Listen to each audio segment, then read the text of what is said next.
Greetings, everyone, and welcome back to Subversive History. My name is Pat, and this is my co-host, Johnny. Today, we are joined by a very special guest, Jacques R. Pauwels. Dr. Pauwels, sorry, I wrote this out beforehand, is a political scientist and historian who has penned numerous books on European history and other topics. He received a master's degree and doctorate in political science from the University of Toronto. He has served as professor in various Canadian universities and also actively works as a tour guide for his family business, Pauwels Travel Bureau in Ontario, Canada. So if you ever find yourself in Ontario, check that out. Yeah. For those that have been following our channel for a while, you may recall that we did a chapter-by-chapter reading and discussion of Jacques Pauwels' book, The Great Class War. And today we are lucky enough to have the author here himself to discuss the topic. Jacques Pauwels, thank you so much for joining us today. Well, thank you for inviting me. May I just make a small correction? Yeah. My PhD originally was really in history. All right, so I'm an historian. Okay. But I did get a chance to get a second PhD. You can never have too many PhDs, as you know. And I had a chance to do political science on a grant, essentially. It's no long a story, but yeah, I ended up having a PhD in political science, which was in history, and then did a second one in political science, which helped me a lot. Because as a historian, you look at the historical dimension, chronology of things, but with political science, you learn a lot about the theory of socio-economic relations and so on. So that was really, really useful. So right now I couldn't have written the books that I've written without having been basically specialized also in political science in addition to history. And my travels all over the world, especially the places that I was interested in visiting, have helped me a lot to broaden my horizons.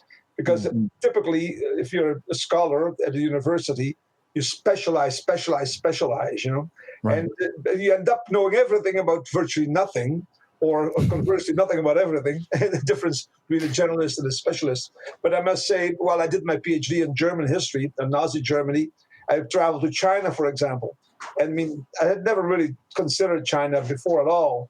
And in this day and age now, knowing a bit about China, the history, it's so important.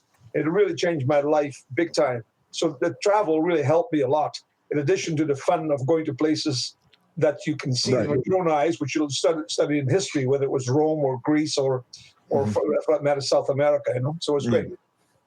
You make me feel very confident about my choice in getting a major and minor in history and poli-sci. Well, it's true that, you know why history gets a bad reputation, so to speak. Yep. It's from above. Oh, well, don't bother history, just old stuff. The reality is that history is very, very important.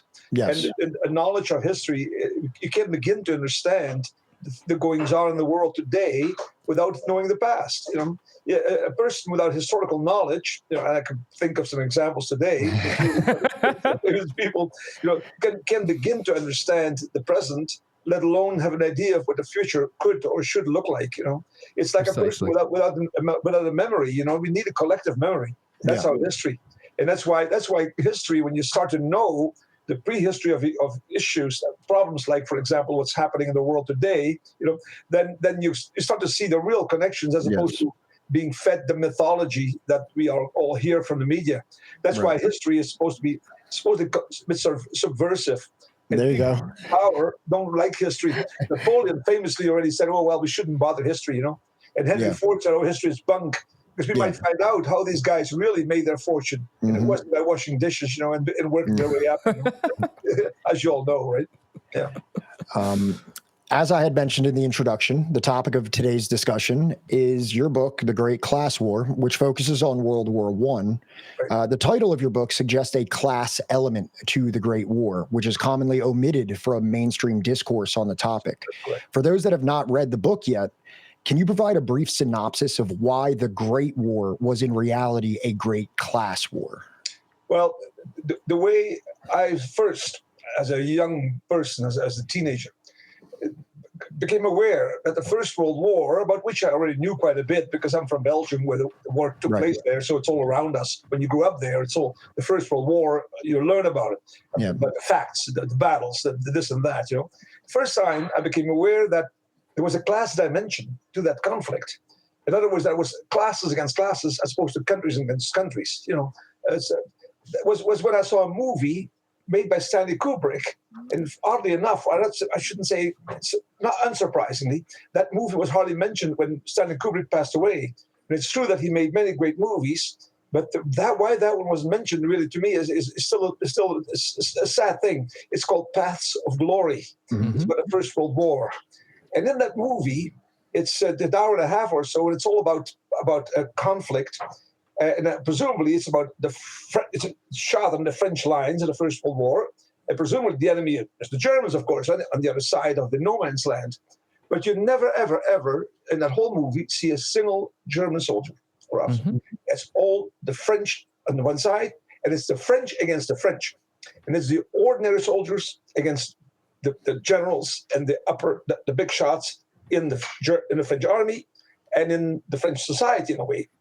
It's really proletarians, ordinary people, working people, the working class, and they are the foot soldiers, they're basically in the trenches, against the upper class types who are the generals and the leaders of the country, who are safely in the rear, of course, living in beautiful chateaus, enjoying fine dining, having rooms with beautiful carpets and stuff like that, whereas the ordinary soldiers are with their feet in the mud, and starving and doing the killing and being killed.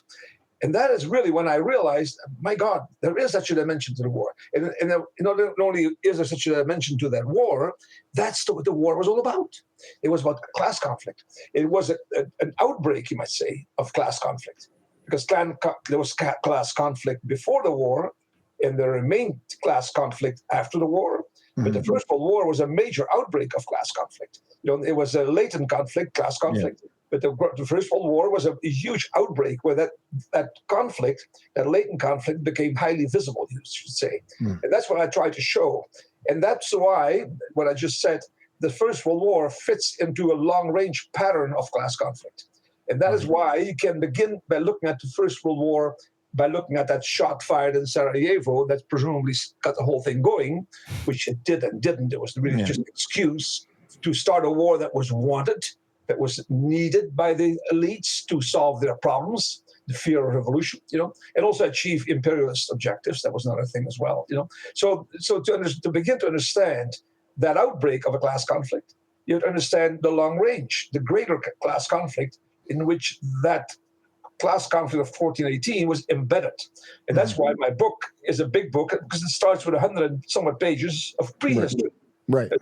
Essentially, the way I put it is to understand the First World War, you have to understand the century that produced it. Right. And that century, historians call the long century, the 19th century, which starts early with the French Revolution.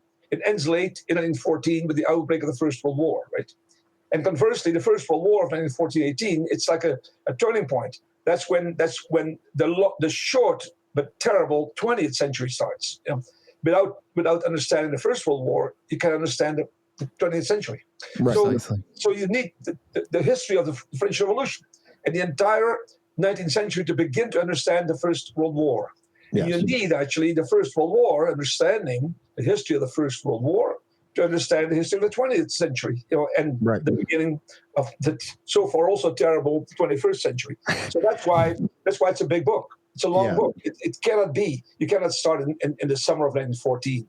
Right. It's totally wrong. It's totally wrong as what the idea that was proposed in a book that became very popular in 1914 because the powers that be find it very useful for them to promote books that don't present the reality, but give you a myth.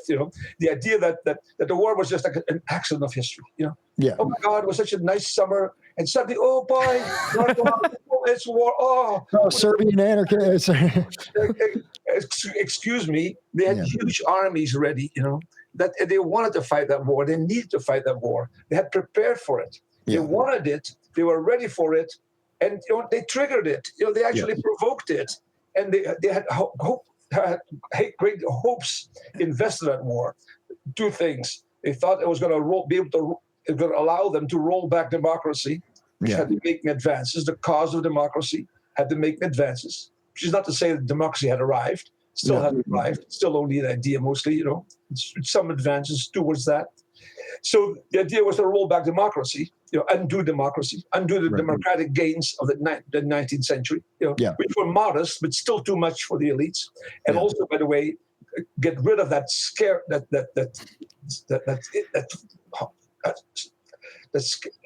idea that there could be a major revolution. That was the great fear of the bourgeoisie and of the elites in general in Europe and all over the world at that time. A chimera of a revolution that was going to be chased by a great war. The great war would chase away the great revolution. And irony of ironies of history, it's the opposite. That great project, a great counter-revolutionary, anti-democratic project, basically produced a great revolution, and produced actually that in countries to avoid revolution, major democratic reforms as concessions to avoid revolution, as happened, for example, where I'm from, in Belgium and France, in Britain, and so on. So it's really very important to understand that dimension, that the French call it longue durée, the long duration of a phenomenon. You cannot just look at those 4 years and begin to understand what it was all about. Having said that, so my history of the First World War focuses first and foremost on this idea that the First World War was a project launched by you might say the upper class. It was supposed to be a kind of great leap backward. A great leap backward to undo the gains made by ordinary people, democratic gains during the French Revolution, the Revolution of 1848, and other revolutions of the 19th century, including major advances brought about by revolutions. And war was one way to undo revolutions, to fight revolutions, and to undo gains made by revolutions. And if I can tell you the gains made by revolutions in the 19th century, well, it started with the French Revolution, where, for example, the introduction of the universal suffrage, of the right for every person, and unfortunately in many cases only male variety, to vote for everybody, which was, for example, established in France in 1848 during the Revolution.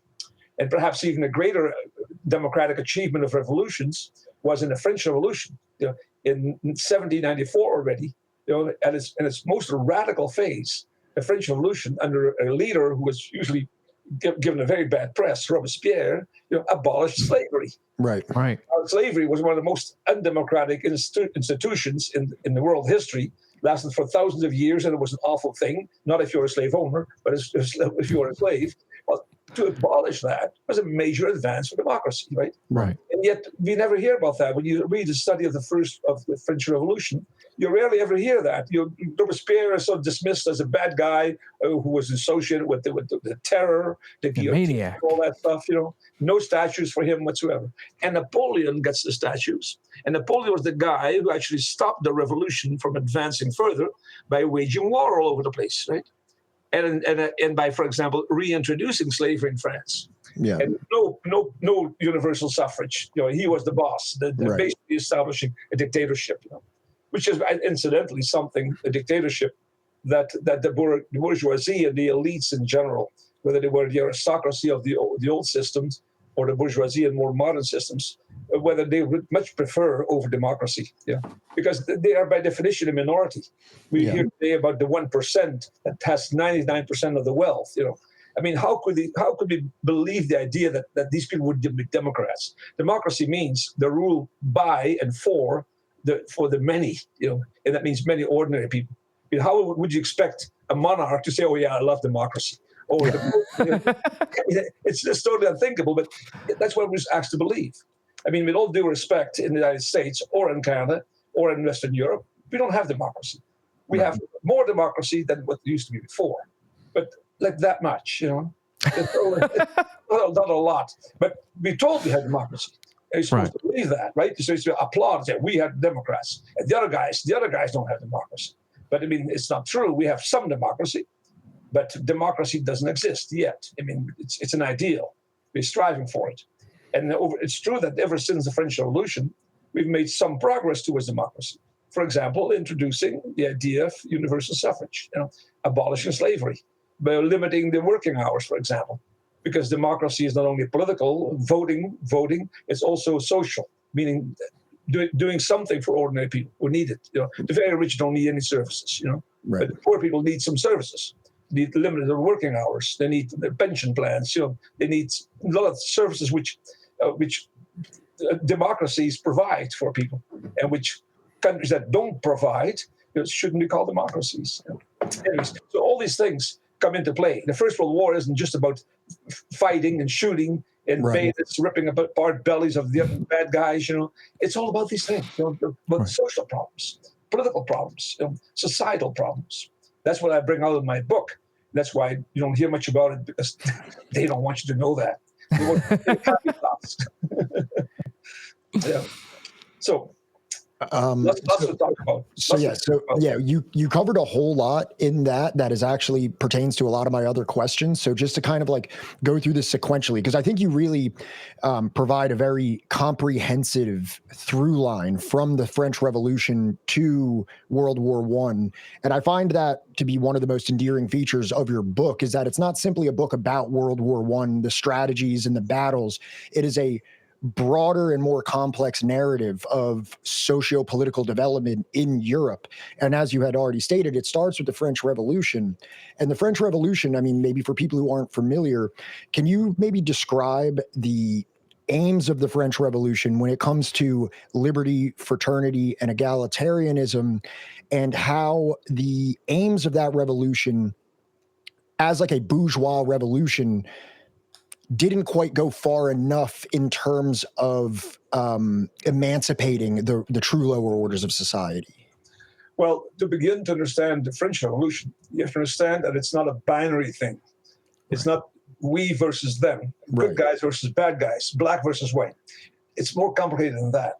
Essentially, the French Revolution, there were three players.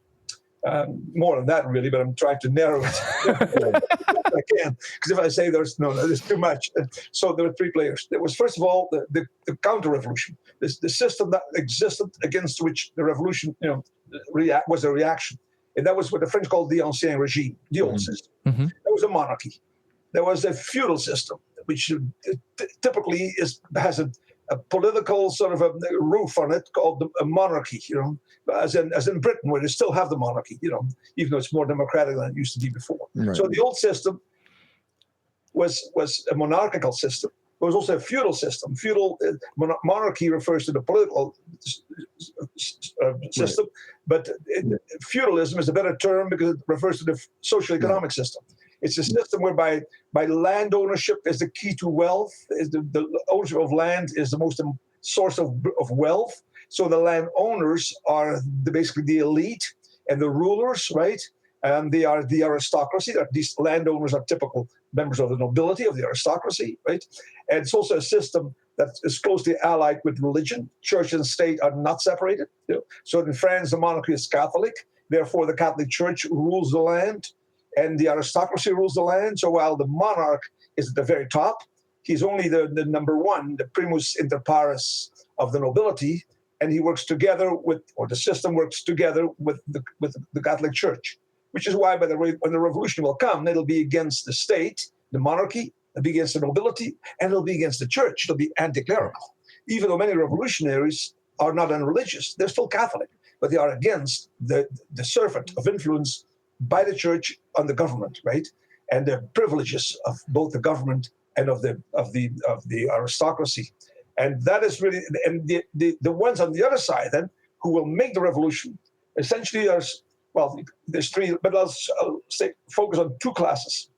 One is the underdogs, is the lower class. They're the ones at the bottom of the hierarchy of a feudal society, right? And they are what we call today working people. Call them the plebes, if you want. Proletarians is not necessarily, it's a more a 19th century term. But in the ordinary working class people, the peasants in the countryside, and ordinary working people in the cities, which in France, the cities mean Paris, that's the city of cities, that's Babylon, right? And there the working class is not yet the factory workers that Marx will later on call the proletarians, because they only have the labor. Many of them are craftsmen, they're artisans. They are actually, you might say, almost petit bourgeois, because they have a little property. If only their tools. Some own their workshop. Some live in a house that they own in the cities. But they have hard times. They're on hard times. They just barely make a living. So they are very poor. And they're getting more and more oppressed because they have no power at all. And therefore they are oppressed primarily and suffer a lot because of rising prices, which is relevant for today, by the way, isn't it? Rising prices are low, and stable, unchanging incomes that remain low, right? That's a big issue, right? And at the same time, so that's one class, then that's definitely revolutionary. They want change. And they want change that actually that will improve their life immediately, especially do away with these high prices of bread. Because bread is essential. The French eat bread today. Even bread is a meal without bread is unthinkable. The baguettes, good bread. So they want lower bread prices, and they want a decent income, a decent living. They don't really want to come to power. They don't know. And at first, they don't want to kill the monarch. They just want a system where there's going to be a better life for them. And here's the kicker. The reason why the revolution breaks out when it does is that as a result of steeply rising prices and higher taxes that kill you if you're on the bottom end of the hierarchy, of the social hierarchy. So that's like today. It's like very similar today. But mainly because the French government, the royal government, the monarchical government, has a major fiscal problem. They don't have enough money. There's a huge deficit. Does this sound like a modern problem, guys? Hello, I forgot how many trillions of dollars the national debt is in the United States today. It's like it's going to be never going to be repaid. It's impossible. Same thing in the state in France. So they tell the king he's running out of money and he has to somehow do one of two things. Either he has to he has to limit his expenses, which for the king of France means no more building chateaus. And no more wars, like all these wars for the glory of France and the glory of kings, especially that recent war, just before the revolution, when the French, just to bug the English, supported a rebellion across the Atlantic and the English colonies, which later on will be known as the United States. I guess you know, right. Don't you? And the French send Lafayette and help basically these insurgents to win the war. Mr. Trump should learn about that because he doesn't think that the French ever did anything for the United States. But it's true. It's thanks to French help, that the rebellion, the revolution made it possible for the United States to become independent, right? That cost a lot of money. And that was after the 7 Years' War of only 20 years earlier. That also cost a lot of money. And there was a war just not too long after the wars of the Spanish Succession, which cost a lot of money. All these wars cost a lot of money, and the government had borrowed money, as it always does, right? And now they have to pay back, and they don't have the money, right? So limiting the costs now, which mean no more building chateaus and no more fighting wars. The king of France said, "Well, I can't do that. My ancestor did that. I mean, that's what being a king is all about, right? So he can't do that. What's the alternative? Well, the alternative is to raise your revenue. That means higher taxation. So, well, that sounds good. Why don't we do that? Well, you could start, for example, by taxing people that are not being taxed now. Well, who's that? So these are your friends in the church, the lords of the church itself, which owns about between 5 and 10% of the land in France, right? Therefore, is extremely rich, right? And the aristocrats who own all the other land and are very rich. But in our system, they don't pay taxes, because they're in power and they don't want to pay taxes, and you're one of them. You don't want to pay taxes. Oh, well, exactly. So they don't pay taxes. So we can't tax them. In other words, you can't get the money where it is. You have to tax other people, the ordinary people I just mentioned, the peasant in the countryside and the working class in Paris. They are already paying taxes. They're already very unhappy. The fact the tax is very high. The salt tax, for example, is very high. The gabelle, very unpopular. And the tax, I would definitely be upset about that. The high tax on wine. I like wine. I would have been especially since in Paris, not only is there tax on wine in all of France, but goods brought into Paris are subject to tariffs. Interesting. I think I've heard that term once or twice. Well, here in Canada, the topic has been and I was in Europe, and they know how to spell that tariffs, right? Well, the tariffs are paid on wine and other goods entering Paris, which means that the wine is about 10% more expensive in Paris than outside of Paris, which is why people go drinking outside the city on weekends. That's a different story. I wrote a book about the history of French wine, so I know it's a very important topic. So back to my point. So essentially then, ordinary people, working people, already get taxed highly, right? And as a result of that, the wine which they want to drink every day with every meal is very expensive. And bread is way over the top. It's just become too expensive. People have to feed their families, and so they're really, really upset. And yet now the answer is we got to raise money, and we can't tax the aristocracy. We can't tax the church. This is the elites. These are the rich. This is the 1%, as we would call today, So you have to tax the 99% who are poor, but we can squeeze them a little more. And that's what will trigger the revolution. There's a lesson to be learned there today, by the way, because we have the same situation. We have the same fiscal crisis in every state. In Canada, in Europe, where I was just a few weeks, in the United States, a huge public debt, right? And it has to be paid. Right? And somebody's got to pay. Now, if you look at corporate taxation, because the corporations and banks are the rich of today, the equivalent of the aristocracy and the church in the Ancien regime in France, I mean, the corporate taxation rate has dropped ever since the 1980s, the advent of neoliberal policies with Margaret Thatcher and Ronald Reagan and our Prime Minister Mulroney and all that stuff, that corporate taxation rate has gone down. And that means that the government has to dig deeper and deeper into our pockets, right? Ordinary people. And that's why they find there's not enough money. That's why now we have to cut in countries where there are social services that we're speaking of, the less so in your country than in others, they have to cut back these social services. And then we have to pay now because now we're threatened by a big bad guy over there, a new Hitler called Putin. Before that, it was Saddam Hussein. Before that, it was somebody else. So therefore, the army needs more money. We need more weapons, and that's expensive. So you guys are going to have to give up and pay more taxes so we can buy these things. And your social services will be cut. You'll be less, and people won't take it forever. That's the problem. So this is now an example of how history can be very subversive. Because from what I'm saying now, I could probably be arrested. I mean, in this context, because that's basically saying that how revolutions start. And today, it was the whole situation in the world is potentially a pre-revolutionary situation. And that's an issue. So what you have then, to come back to what I was saying, what I was wanting to say, so you have this revolution starts with, on the one side, the king and the monarchy and the elite of the feudal system. On the other side, ordinary people, who want lower prices essentially and not pay more taxes. And then there's the middle class, the bourgeoisie. Right. And I mean the upper bourgeoisie. I mean people who are wealthy, who are well off, well-to-do, not poor. They don't worry about the price of bread. They don't worry about the price of wine. They can afford to drink the best wines. Little tax, more or less. It doesn't matter to them. But they are ticked off also.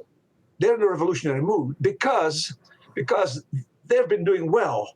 I mean, it's the time of the beginning industrial revolution. And there's been a great commercial revolution. And that middle class in France has becoming rich, especially in the seaports like Bordeaux and Nantes. I was just in Nantes a few weeks ago. And become rich because of trade. You know which trade to become rich of? Which trade? You know which trade? Well, in Bordeaux, you may say wine trade. True, very important. But slave trade. Slave trade is very wonderful. Slave trade is wonderful. The slave trade is what made the bourgeoisie rich in France. There's no doubt about it. I mean, the slave trade made people rich in Britain and Holland. Cities like Liverpool, Amsterdam, Nantes, Bordeaux, are gorgeous cities to visit now. And they're oozing wealth. That wealth did not fall out of the sky with the rain in Holland and Britain, or they didn't squeeze it out of grapes in France. It squeezed out the blood of the slaves.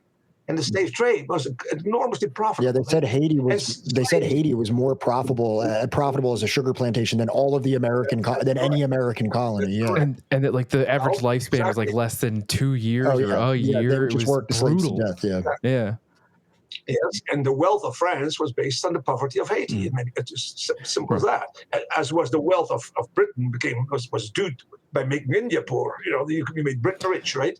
And I'm from Belgium. Belgium didn't participate in the slave trade then, but we did a number on the Congo, and basically Belgium became rich because by making the Congo poor, no doubt about it. That was the nature of colonialism, of course, for many, many years. So now to come back to my bourgeoisie. So they made a lot of money, and they feel but they have no power.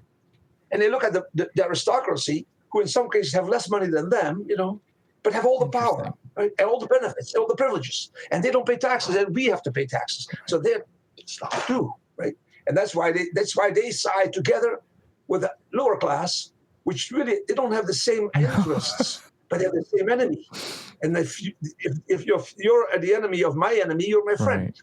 So the bourgeoisie and the proletariat, to use that term, it's not Right. correct in the context, the plebes, will together be the revolutionaries. And they basically overthrow the feudal system, right? And for a while there, the common objectives are achieved, right? And they have beautiful words. They talk about fraternity and liberty for everybody. I mean, these things are wonderful concepts. What does it mean? Liberty for what? Liberty for whom? To be for freedom, it's like to be for maternity or something, or to be for excellence. Which excellence?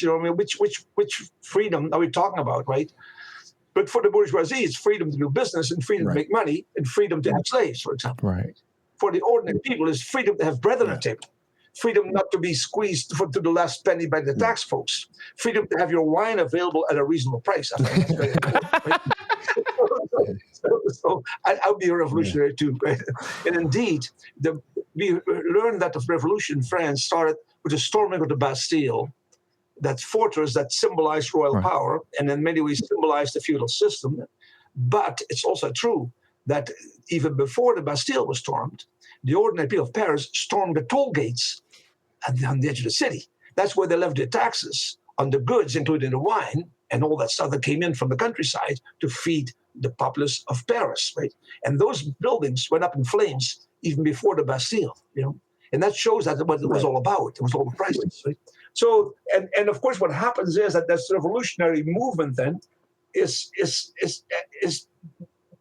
how should I say? It has two faces. There's the ordinary people, the proletarian face, and there's a bourgeois face. And who takes upon the leadership upon itself?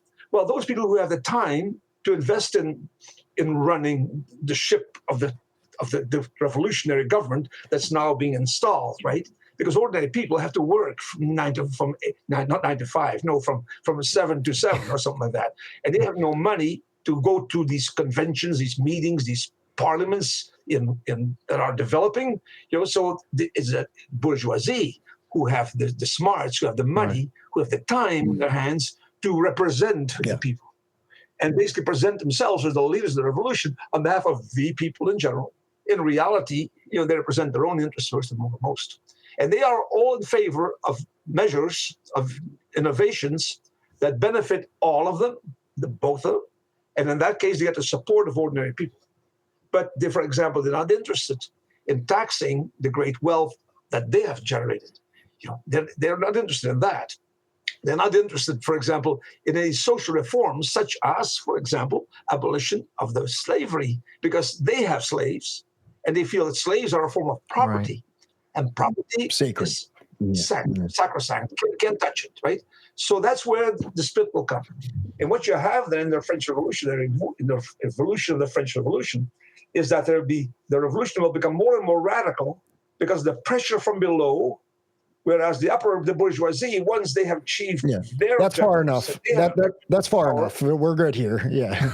they would stop. That's right. They would stop it there, right there. And here's a very important consideration again to be considered. So the revolutionary government comes to power. They overthrow the monarchy, but they're not really thinking of abolishing the monarchy. They're thinking in terms of a constitutional monarchy. A monarchy with limited powers, where the king will cut ribbons and stuff like that, like the monarchies you now have in Belgium, Holland, and Britain. The king doesn't have much power, but it's still good to be king. But of course, the ideal was Louis XIV, where they have all the power, right?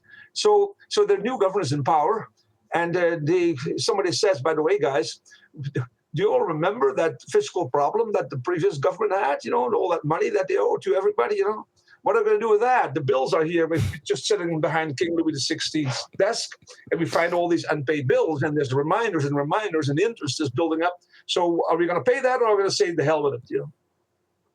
Well, the same situation happened in Leningrad, in St. Petersburg, in 1917 during the Russian Revolution, because the Russian government, the Tsar's government, had also accumulated a huge debt, especially buying champagne and caviar. I mean, you couldn't understand how the man had to live.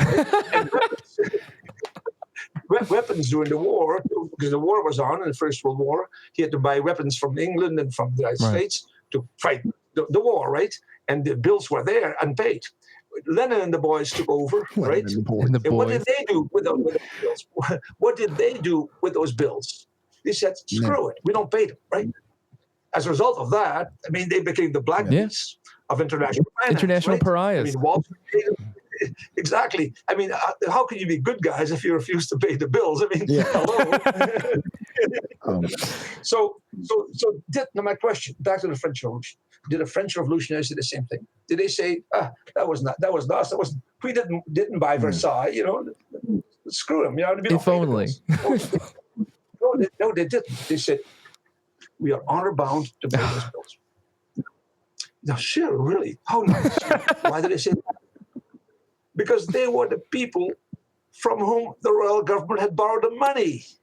See, they were the merchants, the bankers, the slave traders who had lots of money and who had bought basically the government bonds, when they paid a good interest, when Chateau Versailles had to be built, when the wars had to be fought to help the American revolutionaries, So the government in power is a bourgeois government, and they want to pay the bills. Yes, they do. Because it's their money. They're going to get the money. Exactly. So then the problem comes up, how are we going to find the money? Well, that was very simple. The solution quite simple. They just confiscated all the wealth of the church. And that being anywhere from 5 to 10% of the real estate of France, good amount of that money, brought in a tax. Interesting. That way, the bourgeoisie got off the hook. But I'm just going to say here, showing the difference of interest between the one bourgeois types of revolutionaries and the more sort of plebeian type of revolutionaries, right? And then when the plebeian revolutionaries come to power under Robespierre, and they want to do all kinds of things that bother the bourgeoisie, because they don't respect the rules of property, for example, abolishing the slavery, right? And even bringing in sort of the social reforms which go against the ideology of the bourgeoisie, which we call today liberalism, right? Which the name didn't exist yet at the time. Right? Then they say, stop, this nonsense has to stop. This is going too far. We have to draw the line right here. They don't want to go back to the system before the revolution. No, they can't. But they also don't want to have the revolution go further. They want to basically limit the revolutionary gains at the level where they're enjoying the gains, and the hell with the others, right? And that's why they eliminate Robespierre. And then under the pressure from all sides, they bring in a guy to power, and that is Napoleon. Napoleon has not come to power of his own talent, it's the same with Hitler. These guys are offered power. They're hoisted into the saddle of power by an elite, in this case the bourgeoisie, that fears that realizes that on purely democratic ways, elections, they're not going to be able to keep their privileges and keep their advantages and keep their wealth. That's going to be challenged also by the revolutionaries, right? And it was challenged by the revolutionaries, right? And that's why stop this revolutionary nonsense. Right. And this is the problem with the bourgeoisie is that in 1789 and the following years in France, it's a revolutionary class. But by 1848 already, it becomes a counter-revolutionary class. And then it'll line up with the remaining counter-revolution, the aristocracy, the church, to form a new elite, a fusion of the old aristocracy, the old elite, the aristocratic elite, and the church, and the new elite, the bourgeoisie. And those two then will stop any further, or try to prevent, desperately so, any further revolutionary changes. And that's when the working class will remain as the only revolutionary force, much more radical than before, and then will adopt a revolutionary program, namely Marxian revolutionary socialism, and get organized trade unions, and that will then become the big chimera, of the elites. And then to stop that, because these guys are all these reds, always red flag, and they're talking about revolution, and they're talking about a great revolution, not just some political reforms. Right. No, overthrowing the whole system, overthrowing the whole economy, doing away with capitalism. My God, that's the end of the world. So that is why, to stop that nonsense, that's when they hit on the idea of stopping the revolution, and stopping all the revolution nonsense the way Napoleon stopped it. Or rather, the way they stopped it by using a guy like Napoleon, who then basically waged war. And war means external conflict. And external conflict can be used to end domestic conflict. Right. Domestic conflict is revolution. and external conflict is foreign wars, right? Essentially, Robespierre, the most radical revolutionary, did not want the French revolutionaries to wage war outside of France. He wanted to internalize the revolution in France. Napoleon externalized the revolution, and by doing so, watered it down to the level that the bourgeoisie liked, essentially. So Napoleon was both a revolutionary and not a revolutionary, a counter-revolutionary, because he exported the revolution in its moderate stage, but he prevented the revolution at home from progressing, from further radicalization, from internalizing within France. So basically, by externalizing violence, you basically you stop the revolutionary violence at home, and that's a little trick. Margaret Thatcher, when she was in trouble domestically in the 80s, she started a war against Argentina for the Malvinas, for the Falkland Islands. And suddenly she was very popular and she won the elections and blah, blah, blah. It was just wonderful. So she didn't care that it cost the lives of a few 100,000 people. That wasn't important, I'm just saying it solved her problem. So indeed, foreign wars are often used to divert attention or to end domestic conflict. Yeah. So that's. Was that yes, absolutely. Yeah, I was really just asking about that.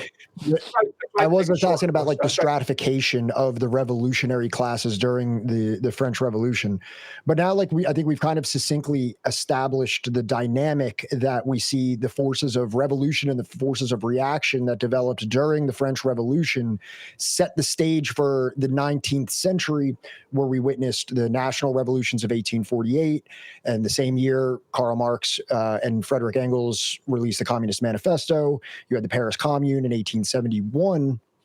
So given this, go ahead, Johnny. There's one more element, and that is that we briefly touched on, and that's like the colonial element here that plays like a huge part, like outside of Europe, that will expand during the war. But I just wanted to add that real quick. Yeah, absolutely. So given all of these events, given the fallout, the reverberations of the French Revolution that then coincided with the 1848 revolutions, the Paris Commune, on the turn of the 20th century, on the eve of the Great War, what was the European elites' response or feeling to socialist and communist parties at this time that have developed over the preceding 100 years? Well, there was no communism as such. There was, before the First World War, communism is the fruit of the Russian Revolution. And communism is, of course, the fruit of the split within the socialist movement of pre-World War I, when the socialist movements, the socialist parties, or social democratic parties, as you can also call them, they were called social democrats in Germany, when they all subscribed to revolutionary socialism of Karl Marx, right? I mean, there were other socialisms, there was anarchism and so on, but the mainstream was revolutionary socialism of Marx, which preached revolution, right? The problem was that from about 1890s on, right, and in the years leading up to the First World War, that most of these parties, most of them, especially the parties in Western Europe, social parties, had quietly abandoned the idea of revolution. And that has to do with colonialism and imperialism. Social imperialism, some would call it. Because what happened, so essentially, most socialists had abandoned quietly, without saying so, the idea of the need for revolution. Marx had written that the revolution has to happen. We can only achieve socialism via revolution.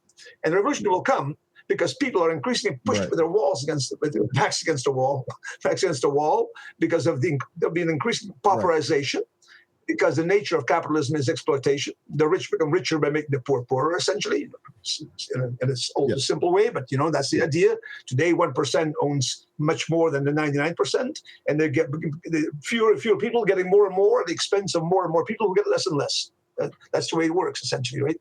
So Marx had predicted that the increasing pauperization of working class would actually force them to make a revolution. And by about 1900, a lot of socialist leaders came to the conclusion that it wasn't so, that actually the life of ordinary people, working class people, was improving thanks to reforms introduced by the elites under the pressure from below, from the trade unions and the socialist class parties. For example, broadening the franchise in countries which, unlike France, had not yet introduced universal suffrage. and where you had to widen the franchise. And that is to say, allow more and more people who didn't pay many taxes also to vote.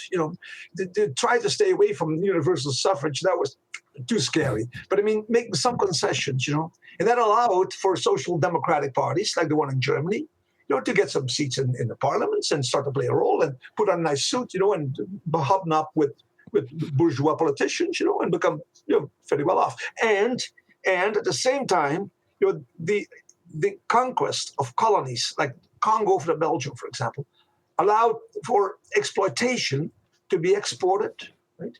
And for the fruits of exploitation to be shared just a little bit, let it flow through crumbs of the table to ordinary people, right? So what you have is that in Belgium and France and Britain and Germany and Holland and the ordinary working class finds that actually life is improving. That actually they don't have to work 16 hours a day anymore. They now only have to work 12 hours a day. Wow, fantastic, And maybe they get Sunday off. Imagine that. In the old days, you had to clean the machines on Sunday, And actually, it gets a little better food on the table.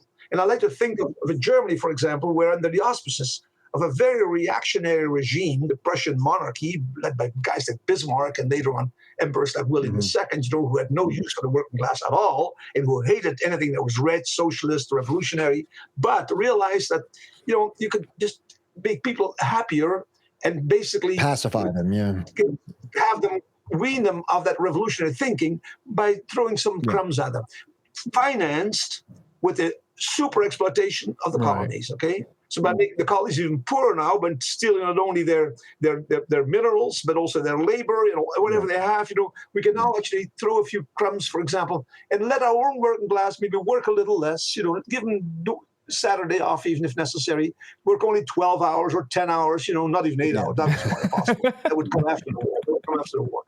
And for example, abolish child labor, things like that, right? So improvements. And the example I was going to give, in Germany, for example, that means that the working class on the eve of the First World War is pretty darn happy. Because you know what? Every day they could eat meat. And in France, for example, the working class could only eat meat once a week. And the Germans ate meat every day. Sausages, of course, right? I mean, the Germans, if you say meat, the default meat is sausage, right? And potatoes with that, and sauerkraut. Now, that's pretty good life, and a beer with that. So no beer. So you all can see this image of a German working class guy of a plate with sausage, and sauerkraut, and potatoes, and a big beer. He's good. He's got the hat with the little feather in it. Yeah. He doesn't believe in revolution anymore. In fact, he's afraid that might be a revolution, that the sausage will disappear. So, and that's what happened. The leaders of the Social Democratic Party are in the same boat. And as I say, now they are in Berlin. They're parliamentarians. They go to receptions organized by the Prussian king. They get to drink bubbly, not real champagne. And things like that. Life's pretty good. Life's pretty good. And they get pension plans, and so they feel now that Marx was wrong. Marx was wrong. There's no such thing as pauperization. Life is getting better all the time. In fact, we don't need a revolution to move towards the golden future of socialism. It's already here. It's on the way. All we have to do is wait for more and more and more and more and more and more for life to get better all the time, more reforms, more improvements. Soon we'll have 20 sausages on our plate. You know what I'm saying? And they're happy campers. And that's why, and they start to believe that all these benefits come to you thanks to the wonderful fatherland. And that's why in 1914, they're happy to defend the fatherland. Because it's thanks to the fatherland we have sausages on our plate. And if the Ruskies or the French win, those sausages will disappear because they don't have that yet over there. So our proletarian brothers and sisters over there, they may be nice people, but I mean, they have it wrong. They should have done what we do. They support our fatherland, and they'll eat sausages too, right? And that's how, actually, in 1914, the working class will report for duty when it comes to defending the fatherland. Right. That's the thing. But what will happen now, that great war then, which is supposed to then do away once and for all with that great specter of the revolution, you'll have the reverse effect. Because what happens in the war is that Germany gets blockaded by the British Navy, right? And the war isn't going as well as it thought. And suddenly that sausage is gone from my plate because, we have to pay for weapons. It's like today, sorry guys, no more social services because we have to defend our fatherland, against Putin, against whoever is the enemy of du jour, right? The enemy du jour. So we have The sausage disappears. By 1915, 16, no more sausages. By 1970, no more potatoes. If you eat beets, I mean, hello, that's pauperization. And that leads to revolution. In Germany, there was a revolution in 1917, as it was in Russia. We don't usually talk about that in the history books because we don't want you to understand too much. You may become too smart for your own good. You know what I'm saying? So that's usually the Russian Revolution. Oh, that was something else. No, the Russian Revolution, the First World War. That's two faces basically of the same problem, right? Anyways, and that is how then the pauperization will make a comeback and will indeed produce the revolution. So now I think that more or less answers the question that you asked me. But what was the situation before the war then of these communist parties? And what you now have is that during the war then, a great segment of the German and elsewhere, same thing, kind of working class, come to the realization that, yes, there has to be a revolution. And they fight that revolution, exemplified by Rosa Luxemburg and the guys. And then there's the reaction against that, which of course is the repression, bloody repression. And the Nazis, right? In which the other half of the Social Democratic Party, which is how it becomes scared of revolution, and which hates revolution, as Ebert, their leader, said at one point, I hate revolution, who actually now shamefully ally themselves with the most reactionary element of the Prussian system, namely the army and the Free Corps, which is, again, proto-fascist forces, proto-fascist. That's where fascism is born. That's where Hitler comes in, right? To basically repress the revolution and massacre its leaders, right? Rosa Luxemburg, for example, right? And that is how then you have the split focus. From now on, you have the working class that remains loyal to the idea of revolution. We're going to call them communists because they find their new ideal now is that their brothers and sisters in Russia who succeeded, right? And who have established now a revolutionary state, a state that incarnates a revolution, right? And we call them communists, and the others we call social democrats or just socialists, and they are basically enemies, essentially.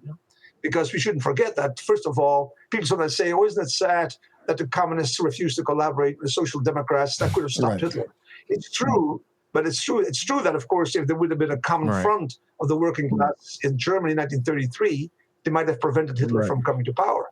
It's also unrealistic to now expect the communists to have worked together wonderfully with the social democrats who had basically murdered their leaders, essentially, and prevented their revolution from succeeding, and by working together with the same types, the proto-fascists, of which Hitler was basically the golden boy and the successor. Right? Anyways, so that and the same thing happens elsewhere. Is a great split in the working class, which is still there today. I just wanted to add, it's really interesting that when you were talking about how the working class will report to duty, right, to get the sausages and the beer and the lederhosen and all that, right, and make sure that they still have that.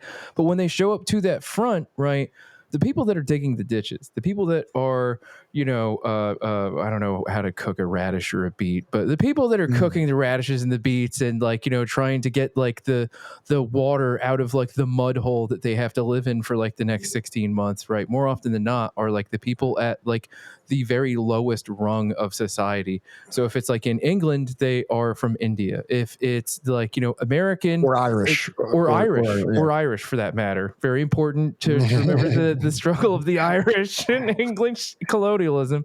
But if it's American troops, it's Black Americans. If it's the French, it's people from whatever colonial outpost that they drugged them from, or even Indochina too as well, right? And throughout all of this, what you talked about, the kind of subsidization of these treats, so to speak, to pacify, right, the working population at home, it is subsidized by the crushing poverty, colonialism, and brutal violence that is subjected to French Indochina, to African, colonies, to all of Africa, China, or even in America at this time, we continue to see the expansion of colonialism and racism not just against like Black Americans, but also the indigenous people that continued to have like their land taken from them throughout that period of time, their children taken to reservations,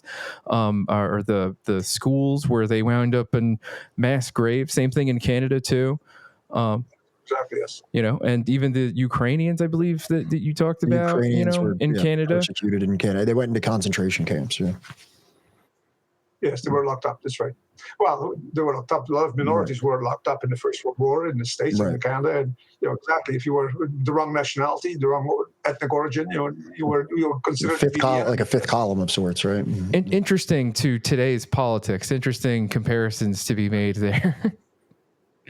Well, of course, what you say now has to do with the fact that the First World War was a world war, right? And it was a world war because of colonialism. I mean, not only that, I mean, there were other reasons why the war spilled over the borders of Europe. Essentially, it was a war which was fought, as I mentioned and as I emphasized, and I believe that's the more original contribution of my book, that there was a class war, right? But it was also the imperialist war. And I make that clear. That's the other side of the coin. I mean, in my book, I don't neglect that. I appreciate that very much, by the way. Yeah, that was going to be my next question. Actually. Sorry to step on your toes. No, you're fine. You're fine.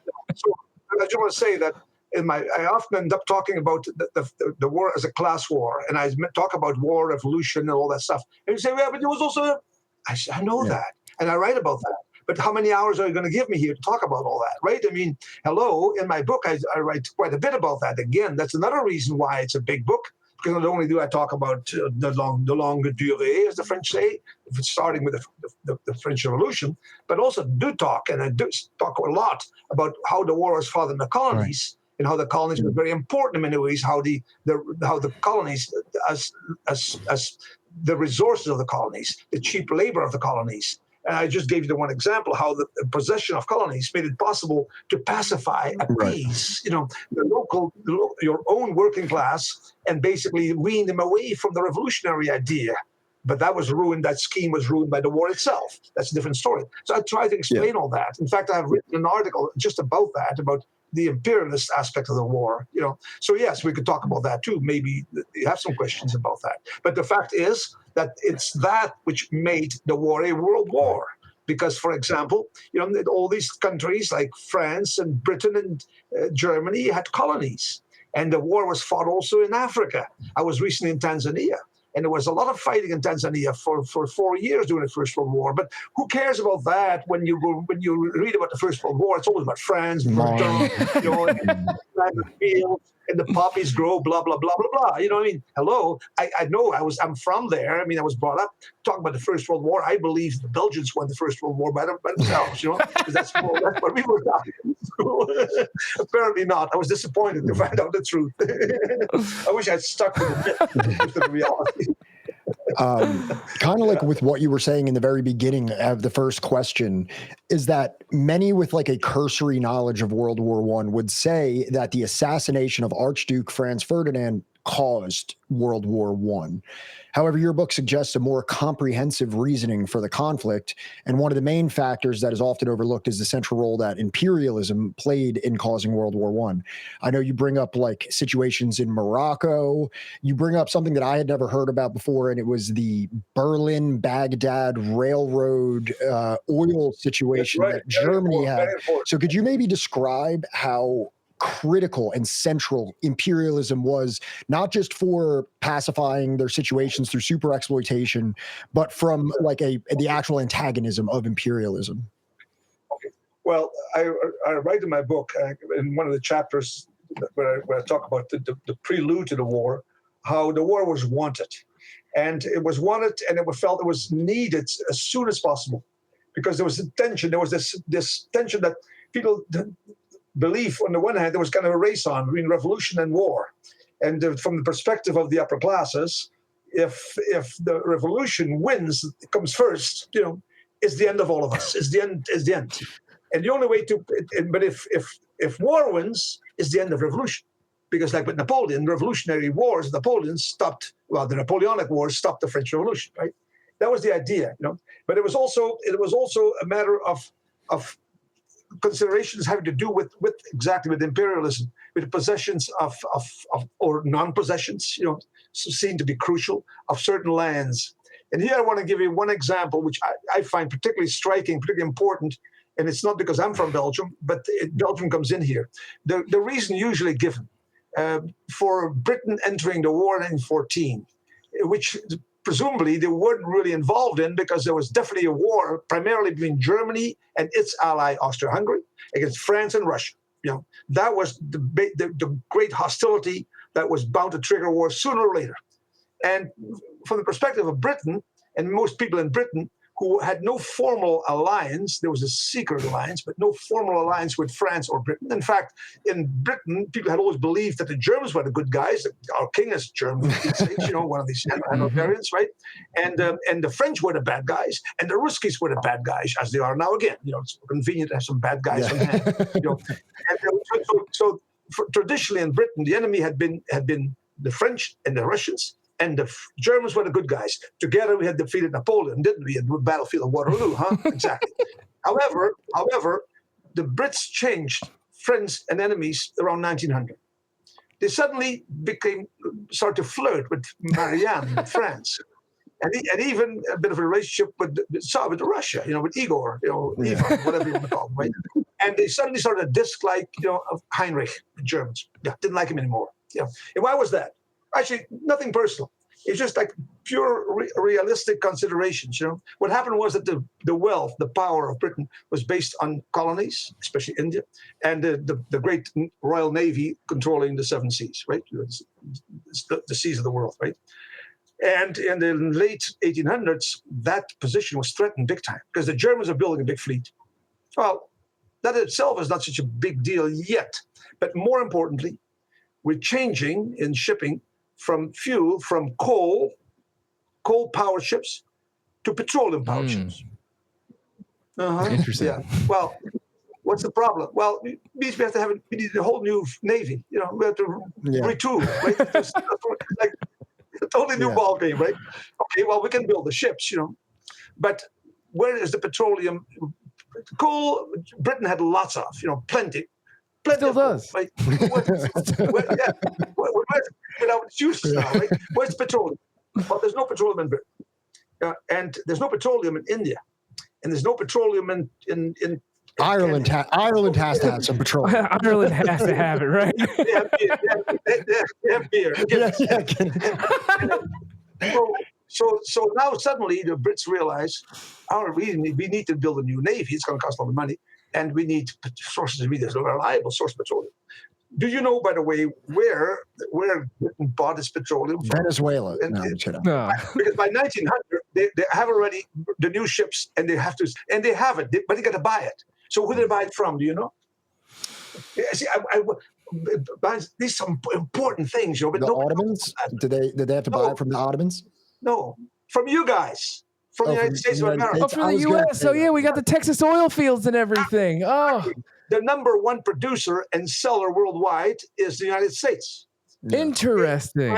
Standard Oil, New Jersey. Okay, now, New Jersey. So is Britain happy to buy from the United States, you think? Are you kidding? I mean, hello, this big friendship with the United States and Britain, that's a new thing. Yeah, it's like World War II. Till the First World War, you guys weren't great friends. Now Canada is a little less of a friend. But I'm saying, this friendship between Canada and Britain, not as considered together in the United States, is not that old. I mean, hello, there was a war of 1812. That's not that long ago. And then there was conflict over the border in Maine, in the 1980s. And there was great conflict between Britain and the United States over influence in Latin America. Because South America was not yet in the pocket of Uncle Sam. I was in Bolivia recently, and the women still walk around with bowler hats there. They bought from the Brits, And the railway lines in Chile and Argentina were built by the Brits, right? And the armies of these countries were basically... and Uncle Sam didn't like that. I mean, the Monroe Doctrine was basically a plan. It wasn't a reality, right? So essentially, until the First World War, the United States still had plans for war. I'm not kidding. Had plans for war, which doesn't mean that they wanted war, but just in case, plans are ready for war. In 1939, against Canada, United States, and Britain, as well as Mexico and Japan, and no plans for war against Nazi Germany. Okay, What? Just think about that for a minute, right? I can give you the article about that, but nobody wants to talk about that. So anyway, what we are saying is that I'm sure they were just a little bit late. Like I'm sure they were just late getting to D-Day until after Stalingrad. They were busy doing other things. Yeah, Just spitballing. Now back to the important point. So Britain was not happy having to buy petroleum. Oh, but also I'm sure petroleum is much more expensive too. Buying it from like an industrially established kind of first world imperial nation, not just the antipathy between the two, but also being able to exploit it from the third world versus buying it from this highly industrialized established nation. It's much more. They can refine it too. Yeah. Apparently, the Americans are in the habit of selling things really cheap. Yeah, exactly. Yeah. Now, Standard Oil in New Jersey, Rockefeller was basically he sold petroleum to the French Navy, to the British Navy, but the British were not happy about that. That was okay for the time being, but you got to find your own sources, right? And there, two countries came up as potential countries that could be put in the pocket of the Brits and give them a reliable source. One was Iran, Persia, and that's where, by the way, BP, British Petroleum, originated. Right. But Iran also bordered on Russia. And eventually, Iran had to be shared by Britain with Russia for petroleum purposes. You know.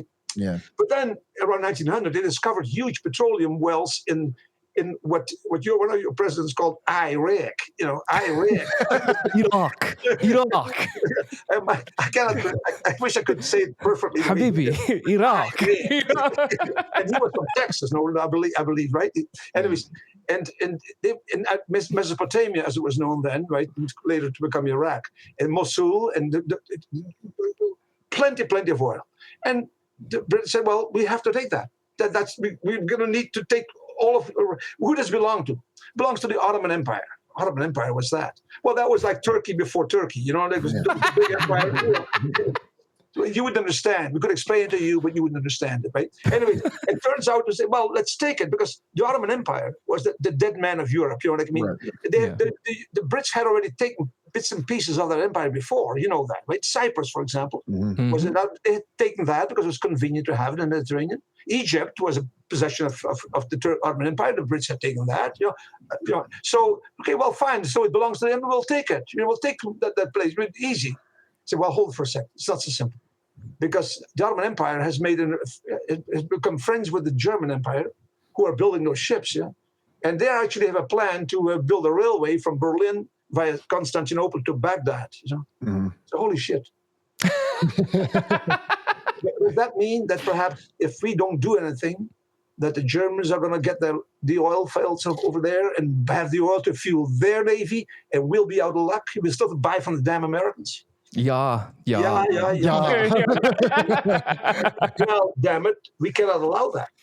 You know, if necessary, we just gonna have to go to war against the Germans. Yeah, against the Germans. Well, we can win a war against the Germans, but it's also a big army, you know. And we have a navy, but I mean, so well, if we can find friends that can do the job for us, the French, they hate the Germans, and the Russians hate the Germans, and the French and the Russians together are powerful. Yeah, that's enough. If we join them, and it comes to war, while the French and the Ruskies are socking into the Germans, you know, we can slip into the back door because our big army, our navy is in Bombay, and then sail up the Persian Gulf, you know, and land in Aqaba over there somewhere, and march to Mosul, and the oil fields are ours, the Middle East. It was for Britain. The First World War was all about the Middle East. Okay, write it down. Great game. About petroleum, right? So the Brits, by 1902, make a sweetheart deal in secret with the French and the Ruskies, saying essentially, look, we don't like you guys really, and we love the Germans, but we want to fight a war against the Germans with you guys. So let's be partners, right? And when the war comes, you're going to go to war sooner or later with the Russians, right? With the Germans. Yes, absolutely. Well, then we'll be on your side. You know, we'll sign a treaty, right? For sure, right? And our Navy will even block any potential advance of the German Navy to the Channel, you know, to attack your coast, blah, blah, blah. So you can have your Navy and only in the Mediterranean, blah, blah, blah. So it's a deal, but it's a secret deal. They sign a deal, right? Good. So the war breaks out in 1914. And for the plan of the British is indeed to land troops. The bulk of the troops will land in Mesopotamia, in Iraq, and march them back and take over the rest of the Middle East while you're at it, right? Because they're in Egypt also, So, by the way, that's where they start training people specializing in Arabic, like Lawrence of Arabia. If you see the movie, you think just a guy who just fell out of the sky and was interested in Arab culture, Oh, bullshit. Came to fight the Turkish. These guys were trained, to do what they would end up doing, fighting the war against the Turks to pocket the Arabian Peninsula and a few more acres. Pasha, yeah. So the war breaks out in London. The phone rings and they say, "This is Paris." The war is Paris. This is Paris. We're expecting you to help us out to declare war on Germany too, right? Yeah. And of course, the Brits had plans to send a small army, which is today presented as the bulk of the British army. It's only a small contingent to help the French, pro forma, a little help, right? Token help. And they said, okay, well, so the war's starting, so please send the troops over. And the British government says, holy shit. That's a problem. Because we never told the media or even Parliament about that. Right. Now we have to come clean and tell them, sorry, guys, we did what we weren't supposed to do. We made a deal with France. I know our enemy, but no, they're friends now. We can explain that, right? And against war against Germany. I know you are friends in the past, but now they're the enemy.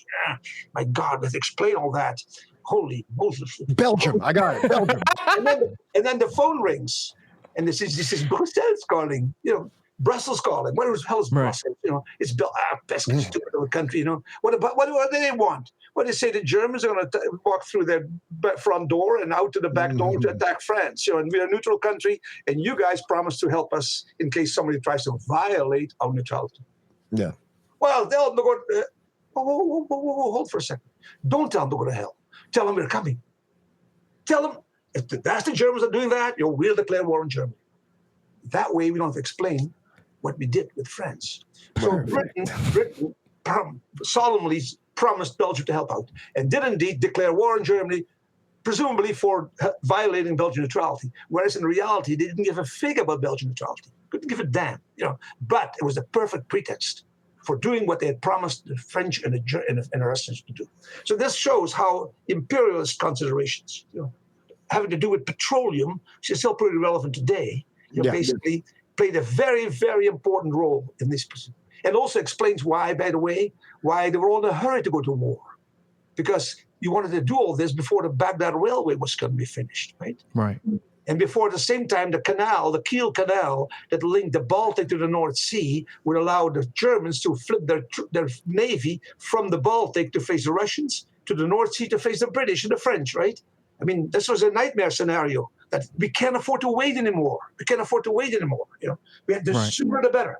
From the perspective of the French also, there was a hurry because they knew that the Tsar was in trouble. In 1905, there had been a revolution in Russia, right?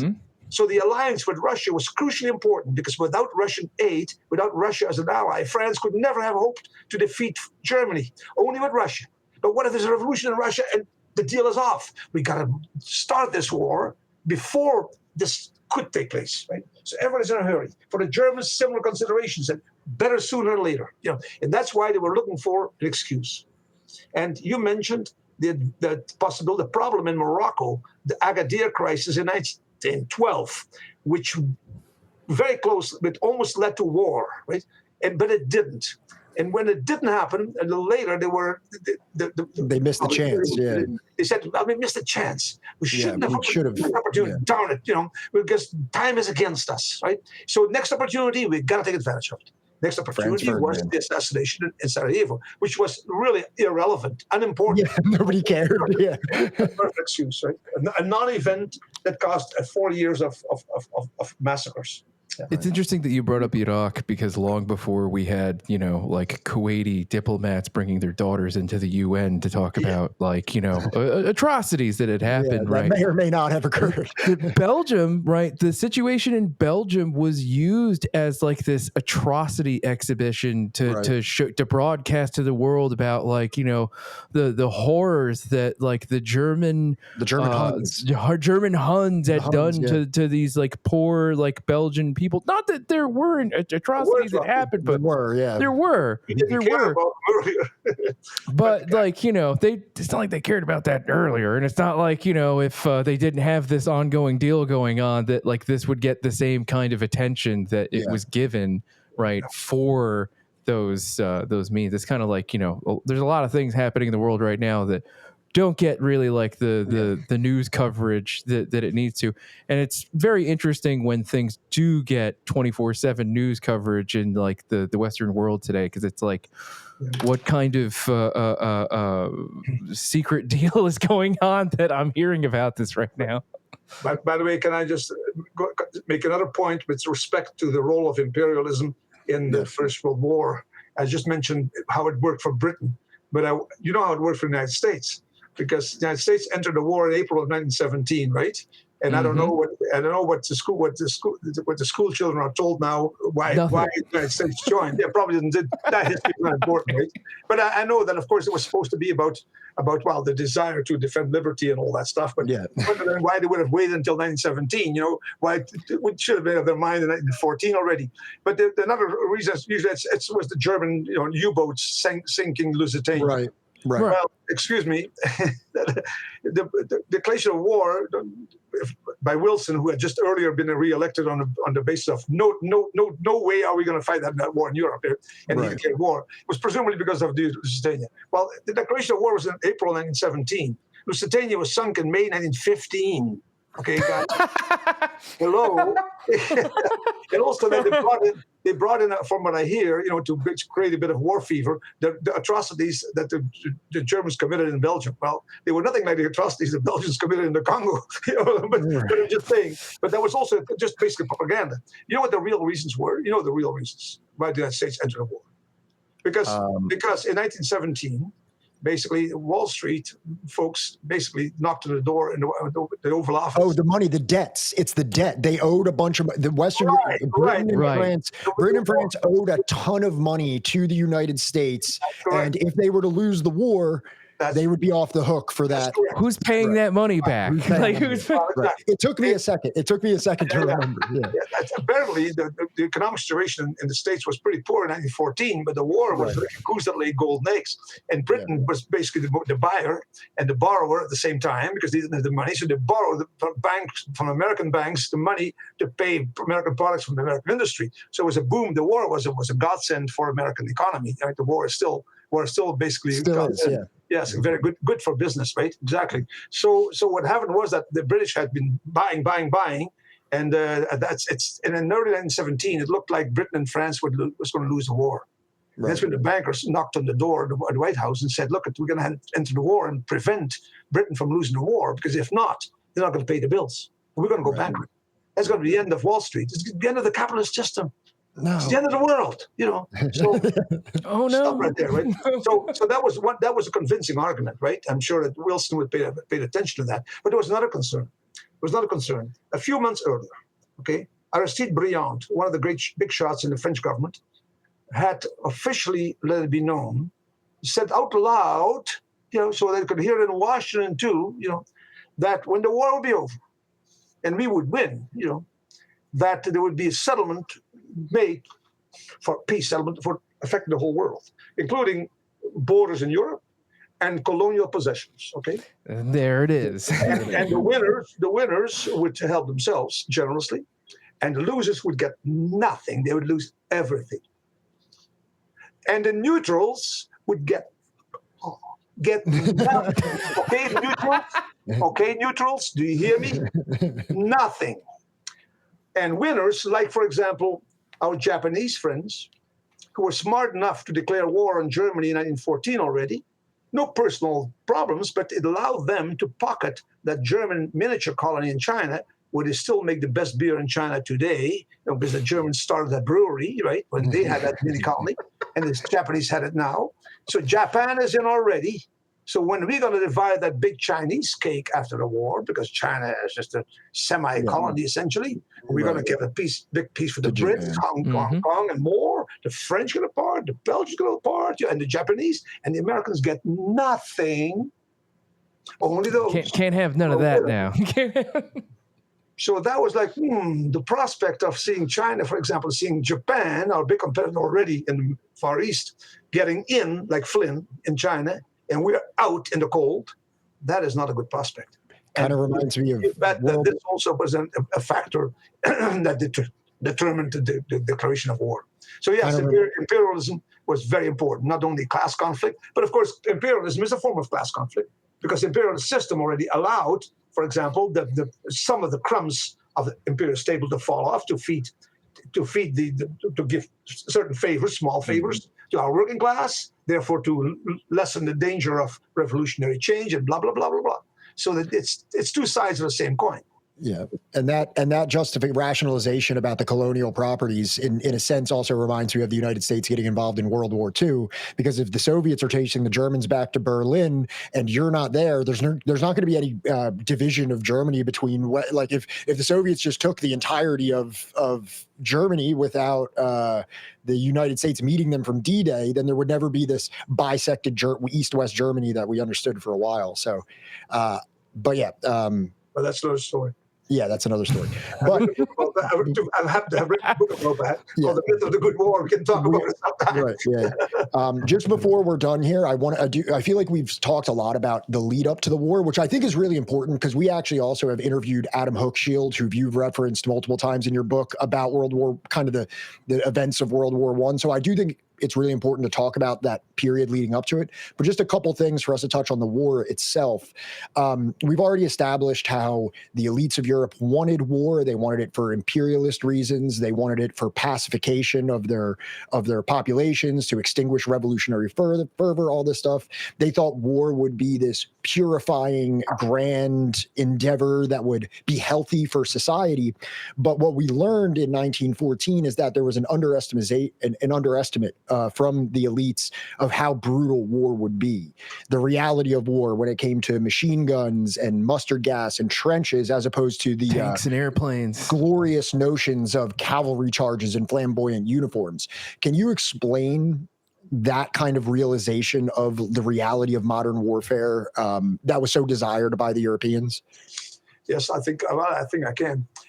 There are images associated with the beginning of the war and images associated with the ending of the war. I refer to that in my book. And the images of the beginning of the war are of crowned heads, emerging out of palaces and riding on their high horses, from the crowd that's applauding them as they ride off into war, so to speak, right? At the same time, you also see, you see images of Uhlans, which is the German cavalry, complete with shiny helmets and lances, and swords, riding off into battle, crossing a border into Belgium, for example, right? And you see people basically with rifles, with bayonets, suggesting that this is going to be the weapon of choice. Even today, a lot of people think that the bayonet was really what killed a lot of people. Bayonets killed very few people in the First World War. What killed them was machine guns and artillery fire. Anyway, so what I'm saying is, the images that of the First World War it could have been Napoleonic wars, It could have been the wars of the feudal system, like kings, royals, palaces, like France before the Revolution, guys on horseback, shiny helmets, Napoleon, Battle of Waterloo, stuff like that, right? That's the image at the beginning of the war, right? Now, fast forward, it's 1918, right? You see tanks moving, airplanes moving, you see flamethrowers, You see troops move in trucks. There's a big memorial in Verdun, and it shows soldiers move by the thousands in trucks. The French and the British won the war basically at the end because they have trucks and petroleum, and the Germans had no petroleum, therefore no trucks, because trucks are useless unless you have petroleum. The lack of petroleum is what did the Germans in 1918 and again in 1944, 45. Different story again. What I'm saying is the images of the beginning of the First World War conjure up the old world, feudalism, the times, I shouldn't say the Middle Ages, but Napoleon, the French Revolution, right? Right. And 1918, the flamethrowers, the guns, the planes, modern warfare. So the war sits basically on the cusp. The First World War sits on the cusp between the old days and modern times. The old days, when land is the source of wealth and it's controlled and owned by the church and the aristocracy, and royal heads live in beautiful palaces, and so forth, right? And the end of the war, it's industrial era, guys. That's when bankers and industrialists run the show. And indeed, during the war will show how useless the aristocracy and their mindset is, their way of thinking, their economy, the landed economy. They cannot even feed their own people in Germany. They're the specialists of agriculture. They're the rural society. Increasingly, the elite during the wars is taken over by bankers and industrialists, right?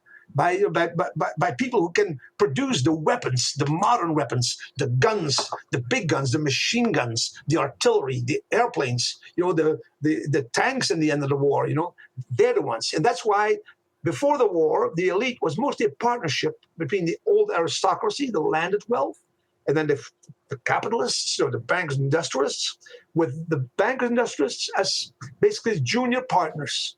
And when the war ends, it's the opposite. Because when the war starts again, an image, you see emperors, for example, the Emperor of Germany, the Tsar of Russia, riding on their horses out of their palaces. And what do you see in 1918? It's Wilson arriving in a car at the Hotel Majestic in Paris. You know what I mean? It's the bourgeoisie guys. Double-breasted suit instead of like a, Yeah, it's a whole new ball game. And that's why, again, my book is so long, because I describe how the 19th century is still the old world producing the cataclysmic event that'll produce the new world, the 20th century.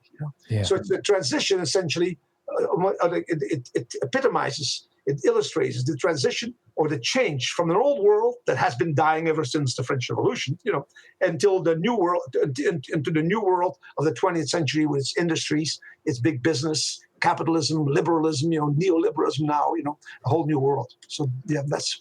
Can I ask one real quick thing, right? And feel free to decline to answer it, but just only because there's so many parallels, right? We're at the advent of kind of like how World War I, how you talked about how at the beginning of the war, there's guys with shiny helmets and lances on horseback.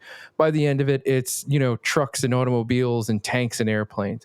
We're now looking at unmanned aerial cavalry and drones, AI, and AI systems, AI targeting systems, right? We're looking at high altitude, bombs being dropped and all manners of just a new age of warfare. Satellites being used in conjunction with all of this.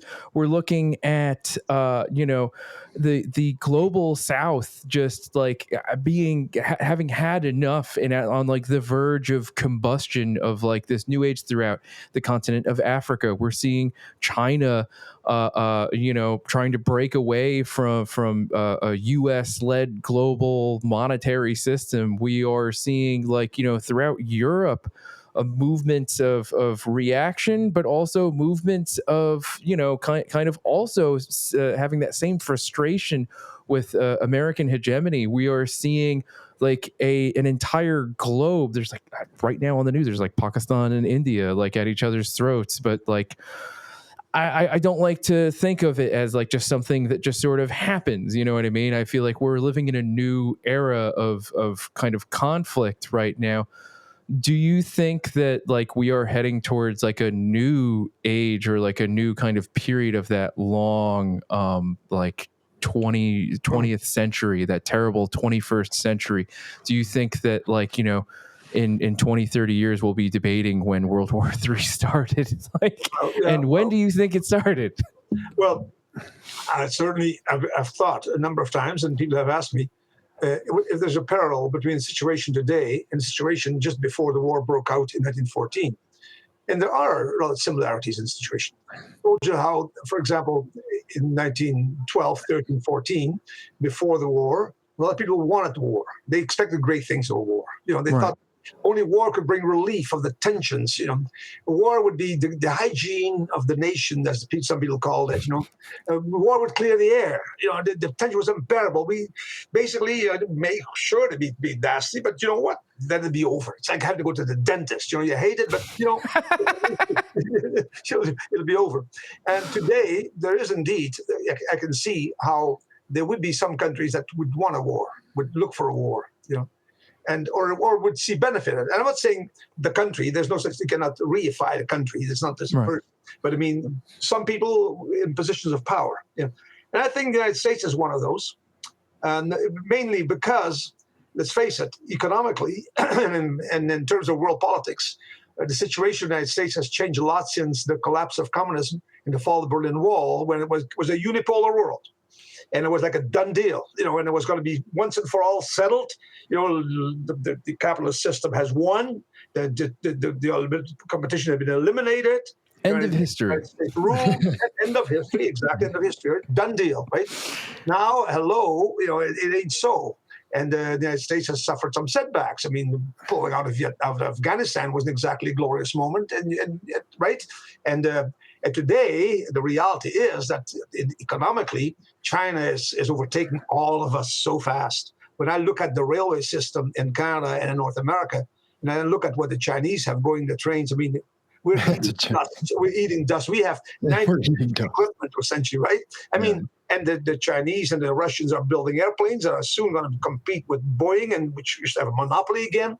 I mean, hello, guys, the good old days are over. It's no longer a monopoly. It's now a multipolar world. It's a multipolar world in which the United States, which was basically the leading power, the only power, only superpower, is no longer so. These days are gone. And the scary thing is that the military might is still there, also much diminished also, that somehow somebody may want to risk it all by saying, well, there's still a way we can maybe just keep it that way. That'd be a good war, when we could sock it to all the bad guys and, we prevail. With a bit of luck, if things work out. That's the problem. These plans, like the Schlieffen plan of the Germans, they never work out. It's always a different result from the one intended. But it's a scary thought. It's a scary thought, right? So it is indeed.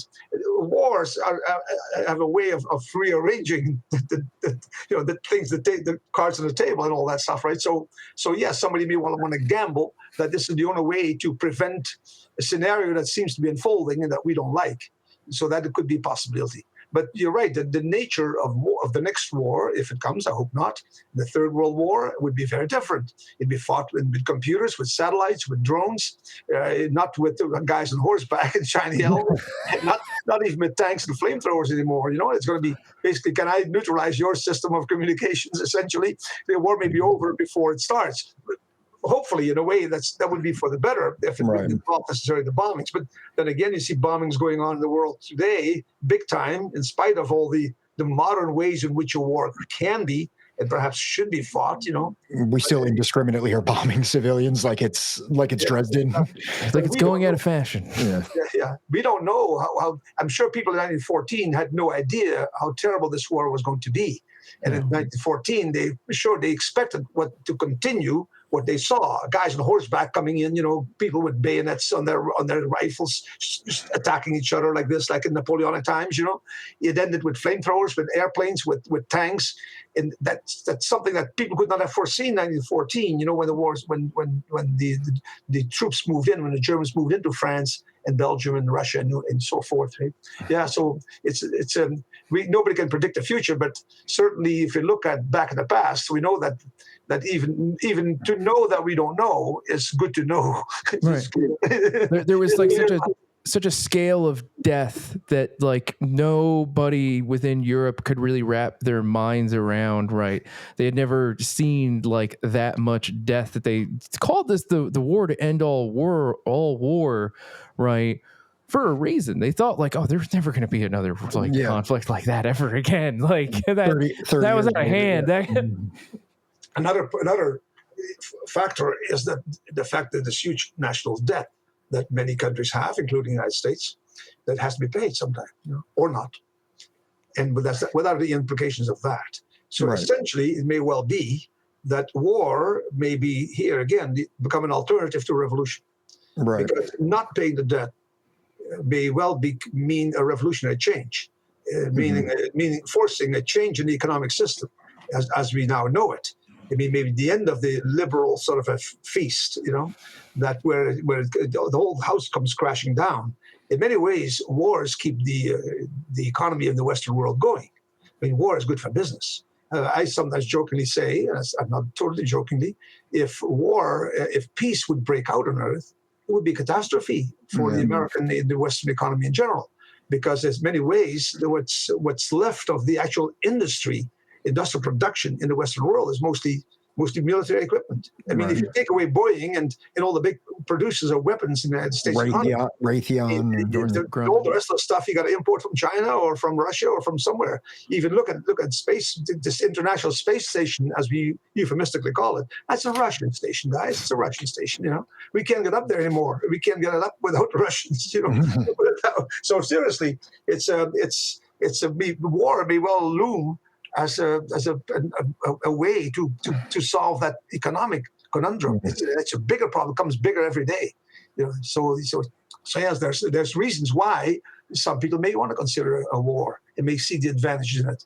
And then combine that with the fact that some people that there's overpopulation in the world anyways. You know. Malthusianism. Just as there was indeed in the social Darwinian ideas of the pre-World War I program also felt that there was too many people. Especially thinning out, basically thinning out the population may be a good idea, because there's just too many of us, So if some fall by the wayside, too bad, so sad, but it's a good deal, Right.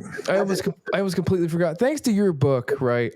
You cannot explain the world that it created World War I without understanding like social Darwinianism, without understanding like the Malthusian influence, Nietzsche, like all of that. Like, thank you so much because like literally, like I don't hear it enough, and it's for me. I always try to explain it like.